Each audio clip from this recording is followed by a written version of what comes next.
JMC officially 1.5 ton এবং 3 টনের দুটি পিকআপ সম্পর্কে আজকে বিস্তারিত জানিয়ে দেব আপনাদেরকে, যেগুলোতে আপনি আনুমানিক 5-6 টন থেকে প্রায় 10 টন মাল লোড দিয়ে পরিচালনা করতে পারবেন। ভিডিওটিতে পিকআপগুলোর প্রাইস, পলিসি এবং বিভিন্ন ইস্যুতে গুরুত্বপূর্ণ কিছু আলোচনা থাকবে। ইঞ্জিনের সাউন্ডটি আপনাদেরকে শোনাচ্ছি। পুরো ভিডিওতে আপনাদের সাথে রয়েছে আমি নাজিম পাটোয়ারি। প্রিয় ভিউয়ার্স, আপনারা দেখতে পাচ্ছেন JMC একটি পিকআপ, যেটির সেম পিকআপই দেখতে, সেম ডিজাইন, সেম স্পেসিফিকেশান প্রায় 90%। এই পিকআপটিরই 12 ফিট বডি রয়েছে, যেটা 1.5 টন কাগজপত্রে, এবং 14 ফিটের বডি রয়েছে, যেটা 3 টন কাগজপত্রে। পিকআপটির আউটলুকিং দেখাচ্ছি আপনাদেরকে প্রথমত, তারপর বিস্তারিত ডিসক্রিপশানে আলোচনা করব। সামনের অংশটি দেখেছেন, এখন কার্গো বক্সের অংশটি দেখাচ্ছি। আপনারা বর্তমানে যেটি দেখছেন এটি 14 ফিট বডি, এটিরই 12 ফিটও রয়েছে। অন্যান্য স্পেসিফিকেশান, চাকার সাইজটি এটার একটু বড়, যেটা 12 ফিট, সেটার সামান্য কিছুটা পরিবর্তন রয়েছে। চেসিসের অংশটি দেখতে পাচ্ছেন। পেছন থেকে ডিফারেনশিয়ালের অংশটি দেখতে পাচ্ছেন। পেছনে ডাবল চাকা মানে 4টি চাকা, আর সামনে সিঙ্গেল চাকা। এই পিকআপটির সিসি হচ্ছে 2771 সিসি, এটা 12 ফিট এবং 14 ফিটে সেম, এবং সর্বোচ্চ হর্স পাওয়ার হচ্ছে 91 হর্স পাওয়ার। সর্বোচ্চ টর্ক হচ্ছে 110 Nm, এবং 100 কিলোমিটার গতিতে ঘন্টায় এই পিকআপটি ছুটতে পারে। সর্বমোট গাড়ির ওজন যেটি 12 ফিট সেটি হচ্ছে 2990 কেজি, এবং যেটি 14 ফিট সেটা হচ্ছে 5360 কেজি। সামনের চাকার অংশটি আপনাদেরকে দেখাচ্ছি, এবং 12 ফিটের ধারণ ক্ষমতা অলরেডি আপনাদেরকে বলেছি 1.5 টন, যেটা তবে আপনি প্রায় 5 থেকে 7 টন লোড নেওয়া যায় অফিস থেকে, যেটা আমি জানতে পেরেছি। পাশাপাশি যেটা 14 ফিট সেটাতে আপনি প্রায় 10 টনের মতো লোড নিতে পারবেন, এটা সামান্য কিছু কম বেশি হতে পারে। এবং কেবিনের অংশটি দেখতে পাচ্ছেন, দুটি ফ্যান পেয়ে যাবেন। ড্যাশবোর্ডের অংশটি দেখতে পাচ্ছেন।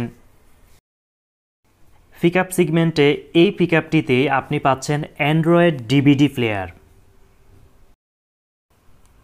ফুয়েল ট্যাঙ্কের ধারণ ক্ষমতা হচ্ছে 63 লিটার, যেটা 12 ফিট, আর 83 লিটার, যেটা 14 ফিট। এবং এই পিকআপটির টায়ারের সাইজ 12 ফিটে কিছুটা ছোট, আর 14 ফিটে একটু বড়। পিকআপটিতে ড্রাইভার সহ সামনে 3টি সিট রয়েছে। এবার আসি ব্রেকিং সিস্টেম নিয়ে, কারণ যে কোনো গাড়ির জন্য ব্রেকিং সিস্টেম খুবই গুরুত্বপূর্ণ। এই পিকআপটিতে অ্যান্টি লক ব্রেকিং সিস্টেম মানে ABS ব্রেক ব্যবহার করা হয়েছে। চেসিসের অংশটি আপনারা দেখতে পাচ্ছেন, যথেষ্ট ভালো মানের চেসিস ব্যবহার করা হয়েছে। আউটলুকিংটি আপনাদেরকে দেখাচ্ছি, ডিফারেনশিয়ালের অংশটিও দেখাচ্ছি, এবং পেছনের চাকার পাতির যে অংশটি সেটিও আপনারা দেখতে পাচ্ছেন। পিকআপটি বিভিন্ন পলিসিতে আপনি নিতে পারেন, cash policy, semi cash policy, credit policy. তবে প্রাইসটি স্পেসিফিক বলা বাহুল্য, কারণ হচ্ছে ডলারের কারণে বিভিন্ন সময় প্রাইস পরিবর্তন হয়। আমি আনুমানিক ধারণা দিচ্ছি, এটাকে আপনি ফিক্সড ধরে রাখবেন না। 1.5 টনের যে পিকআপ কাগজপত্রে সেটা আনুমানিক 22,25,000 টাকা, এটা কম বেশি হতে পারে। 3 টনের যে পিকআপ সেটা অফিসিয়ালি 24,95,000 টাকা, কম বেশি হতে পারে।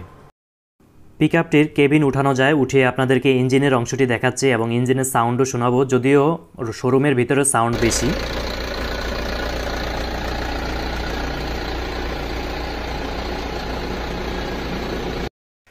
শোরুমের ভিতরে বন্ধ অবস্থায় থাকাতে আসলে এখানে সাউন্ড খুব বেশি শোনা যাচ্ছে।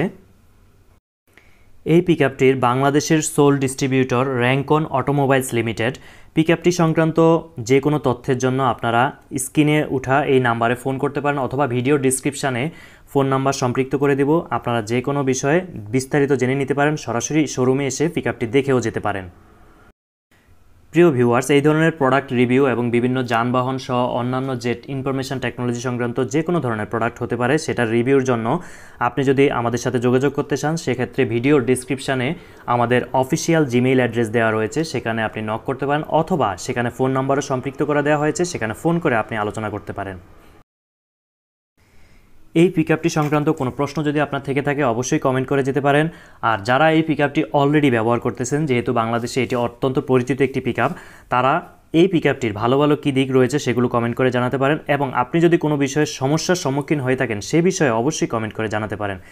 জেএমসি ব্র্যান্ডের এই পিকআপটির বর্তমানে পেছনের দিকে কিন্তু ক্যামেরা সেট আপ করা হয়েছে, যার ফলে আপনি যখন ব্যাগে দিবেন গাড়ি বা প্রয়োজনে বিভিন্ন দিকে ঘোরাবেন, তখন অবশ্যই এটি আপনাকে একটি ভালো ফ্যাসিলিটি দিবে, যেটা আপনি কেবিন থেকেই মনিটরের মাধ্যমে পিছনে মনিটরিং করতে পারবেন।